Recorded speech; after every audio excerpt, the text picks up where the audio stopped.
오늘 읽을 말씀은 에스겔 17장에서 19장까지입니다. 17장. 여호와의 말씀이 내게 임해 말씀하셨다.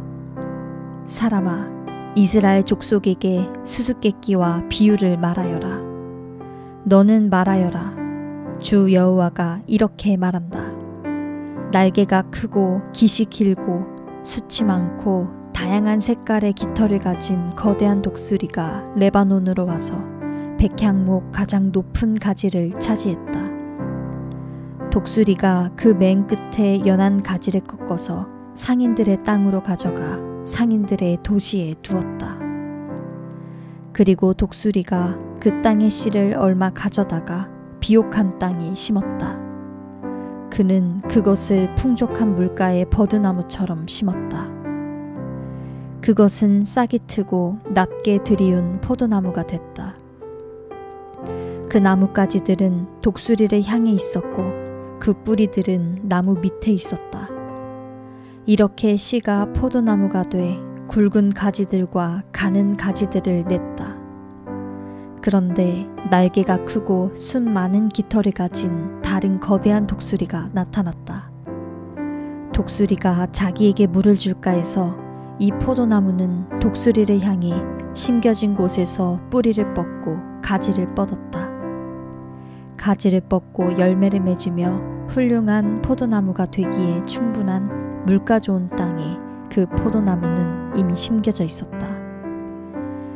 그들에게 말하여라. 주 여호와가 이렇게 말한다. 그 포도나무가 번성하겠느냐? 독수리가 뿌리를 뽑고 열매를 따버려서 그것이 시들지 않겠느냐?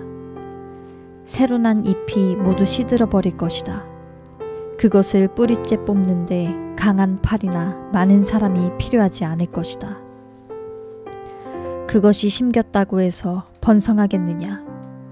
동쪽 바람이 그 나무에 불 때 그것이 완전히 시들지 않겠느냐? 그 심겨진 밭에서 시들어 버리지 않겠느냐? 여호와의 말씀이 내게 임해 말씀하셨다. 반역하는 족속에게 이것이 무슨 뜻인지 너희가 모르느냐 하고 말하여라. 바벨론 왕이 예루살렘으로 와서 예루살렘 왕과 관료들을 잡아 그들을 바벨론으로 끌고 갔다. 그리고 그가 왕의 자손 하나를 취해 언약을 맺고 맹세하게 했다. 그는 그 땅의 지도자들을 끌어갔다. 이것은 그 나라의 지위가 실추되며 스스로 일어나지 못하고 그 조약을 지켜야만 일어날 수 있게 하려는 것이었다. 그러나 그는 바벨론 왕에게 반역해 사절단을 이집트에 보내 그에게 말과 많은 군대를 지원하도록 했다. 그가 융성하겠느냐? 이런 일들을 한 그가 피신할 수 있겠느냐? 그가 그 조약을 깨고도 피신할 수 있겠느냐? 내 삶을 두고 맹세한다. 바벨론 왕이 그를 왕으로 삼았는데 그가 바벨론 왕의 맹세를 무시하고 바벨론 왕의 조약을 어겼으니 그는 자신을 왕으로 세운 그 왕이 사는 곳 바벨론 가운데서 왕과 함께 있다가 죽을 것이다. 주 여호와의 말이다. 그들이 토성을 쌓고 포위벽을 세워서 많은 사람을 죽이려고 할 때 강력한 군대와 큰 무리를 이끌고 있는 바로도 그 전쟁에서 아무것도 하지 못할 것이다. 그가 맹세를 무시하고 언약을 어겼다. 그가 맹세를 하고도 이 모든 일을 저질렀기 때문에 그는 피신하지 못할 것이다. 그러므로 나 주 여호와가 이렇게 말한다. 내 삶을 두고 맹세하는데 그가 무시한 내 맹세와 그가 어긴 내 언약을 내가 그의 머리에 갚을 것이다. 내가 내 그물을 그의 위에 펼칠 것이니 그가 내 덫에 걸릴 것이다. 내가 그를 바벨론으로 끌고 가 그가 내게 신실하지 못했던 일에 대해 그곳에서 그를 심판할 것이다. 그의 모든 군대에서 도망친 사람은 모두 칼에 쓰러질 것이고 남은 사람들은 사방으로 흩어질 것이다. 그러고 나면 나 여호와가 말했음을 너희가 알게 될 것이다. 나 주 여호와가 이렇게 말한다. 내 스스로 가장 높은 백향목 꼭대기에서 가지를 가져다 심을 것이다. 내가 그 꼭대기에 있는 가지들 가운데 연한 가지를 꺾어서 이를 높이 치솟은 산에 심을 것이다. 내가 그것을 이스라엘의 높은 산 위에 심을 것이니 그것이 가지들을 내고 열매를 맺으며 훌륭한 백향목이 될 것이다. 갖가지 새들이 그 아래 둥지를 틀 것이고 그 나뭇가지 그늘에서 살 것이다. 나 여호와가 키 큰 나무를 낮추고 키 작은 나무를 높였으며 푸른 나무를 말리고 마른 나무에 싹이 나게 했음을 들판의 모든 나무들이 알 것이다. 나 여호와가 말했고 그렇게 이루었다. 18장. 여호와의 말씀이 내게 임해 말씀하셨다. 말씀하시기를 너희가 이스라엘의 땅에 대해 이 속담을 인용하는데 도대체 무슨 뜻이냐? 아버지들이 신포도를 먹었는데 그들의 자식들의 이가 시다. 주 여호와의 말이다. 내 삶을 두고 맹세한다. 너희가 이스라엘에서 다시는 이 속담을 인용하지 못할 것이다. 모든 영혼은 다 내 것이다. 아비의 영혼이나 아들의 영혼이나 다 내 것이다. 그러니 죄짓는 영혼은 죽을 것이다. 어떤 사람이 의로운 사람이어서 공정하고 올바른 일을 한다고 하자. 그는 산 위에서 먹지 않고 이스라엘의 집의 우상들에게 눈을 들지 않으며 자기 이웃의 아내를 욕보이지 않고 월경 중인 여인을 가까이 하지도 않는다. 그는 아무도 학대하지 않고 채무자에게서 저당 잡은 것을 돌려준다. 물건을 강탈하지 않고 배고픈 사람에게 자기의 음식을 주고 벌거벗은 사람들에게 옷을 입혀준다. 그는 이자를 위해 빌려주지 않고 이자를 받지도 않으며 죄악된 일에 그의 손을 대지 않고 사람들 사이에서 공정한 판결을 한다. 그가 내 법령을 따르고 내 규례를 지켜서 충실히 실행한다. 그는 의로운 사람이니 그가 반드시 살 것이다.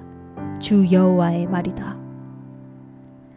그에게 폭력적인 아들이 있고 그 아들이 피 흘리게 하는 사람으로서 악한 일을 행한다고 하자.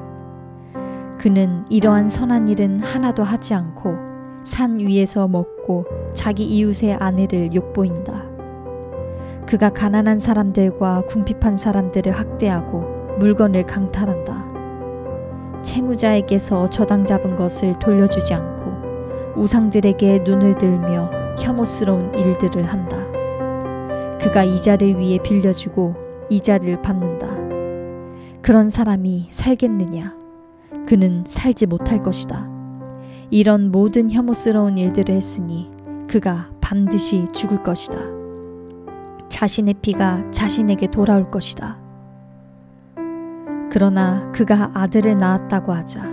자기 아버지가 저지른 모든 죄들을 그의 아들이 보고 두려워하며 그렇게 하지 않았다고 하자. 그 아들은 산 위에서 먹지 않고 이스라엘 집의 우상들에게 눈을 들지 않으며 자기 이웃의 아내를 욕보이지 않고 아무도 학대하지 않고 채무자에게서 저당을 잡지 않고 물건을 강탈하지 않고 배고픈 사람들에게 자기의 음식을 주고 벌거벗은 사람들에게 옷을 입혀 주었다고 하자. 그는 가난한 사람에게 그의 손을 대지 않고 이자나 폭리를 받지 않으며 규례를 지키고 내 법령을 따랐다고 하자.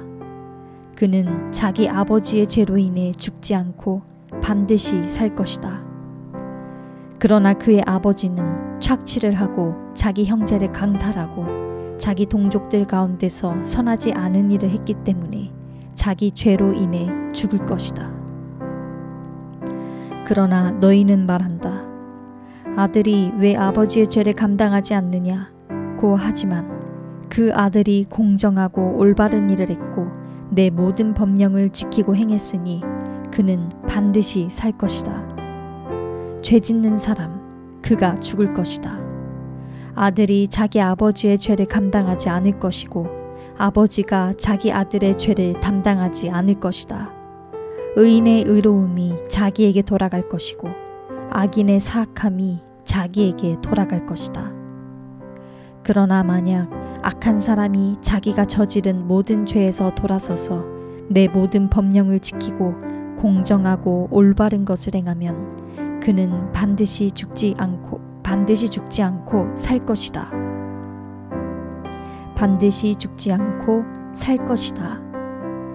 그가 저지른 범죄가 하나도 그에게 불리하게 기억되지 않을 것이다.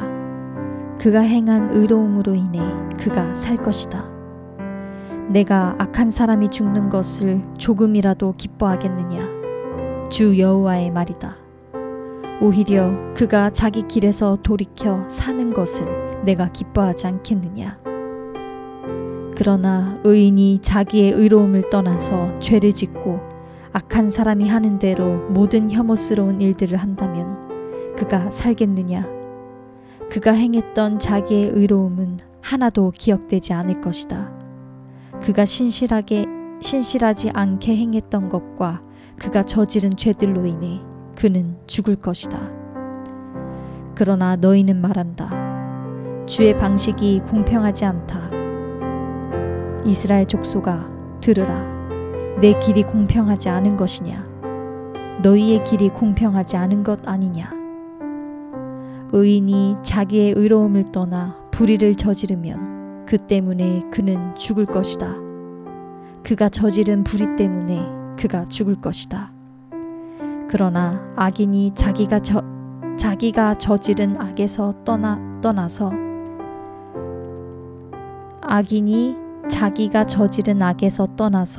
공정하고 올바른 일을 하면 그는 자기 목숨을 보존하게 될 것이다.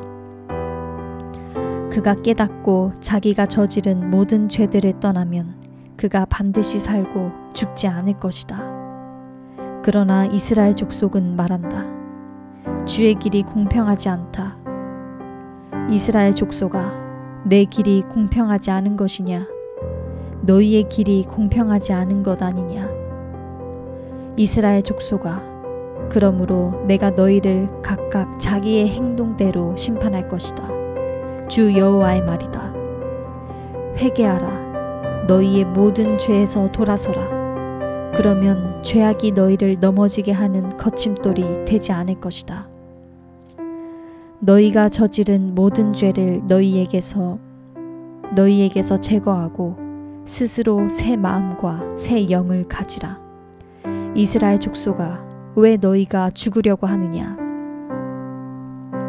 나는 어느 누가 죽는 것을 기뻐하지 않는다. 주 여호와의 말이다. 그러니 회개하고 살라. 19장. 이스라엘의 지도자들을 위해 슬픔의 노래를 지어 불러라. 내 어머니가 누구냐? 암사자다. 암사자가 사자들 사이에 누워 젊은 사자들 사이에서 새끼들을 길렀다. 암사자가 자기 새끼 하나를 길러내니 그가 젊은 사자가 됐다. 그가 먹이를 잡는 법을 배워서 사람들을 삼켜버렸다.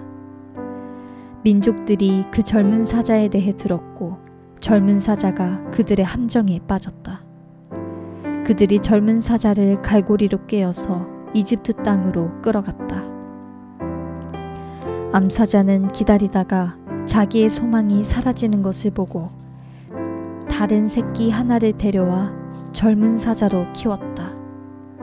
그 새끼는 사자들 가운데로 돌아다니며 젊은 사자가 됐다. 젊은 사자가 먹이를 잡는 법을 배워서 사람들을 삼켜버렸다. 젊은 사자는 사람들의 성체들을 부서뜨렸고 사람들의 성읍을 폐허가 되게 했다. 그 땅과 그 안에 있는 모든 사람들이 사자의 포효하는 소리에 놀랐다. 그러자 주변 지역의 민족들이 젊은 사자를 대적해 그에게 그물을 펼치고 함정에 빠지게 했다. 그들은 그를 갈고리로 옥에 집어넣고 바벨론 왕에게 보내버렸다. 그들이 그를 감옥에 가둬 이스라엘 산들에서 그 소리가 더 이상 들리지 않게 하려는 것이었다. 내 어머니는 내 포도밭의 물가에 심은 포도나무 같으니 풍성한 많은 물로 인해 열매가 풍성하고 가지가 무성하며 그의 가지들은 강해 지도자들의 규로 쓰기에 적합했다. 그것은 무성한 나뭇잎 위로 높이 솟았고 많은 가지들 가운데 단연 돋보였다. 그러나 그것은 진노 가운데 뿌리가 뽑혀 땅바닥에 던져졌고 동풍이 그의 열매를 말려버렸다. 그의 강한 가지가 꺾이고 말라서 불이 그것을 삼켜버렸다. 그리하여 이제는 광야, 메마르고 가문 땅에 심겨졌다. 불이 한 가지에서 피어올라서 그의 열매를 삼켜버렸다. 이제 지도자의 규가 될 만한 그런 강한 가지는 하나도 남지 않았다. 이것이 슬픔의 노래며 후일에도 슬픔의 노래가 될 것이다. 아멘.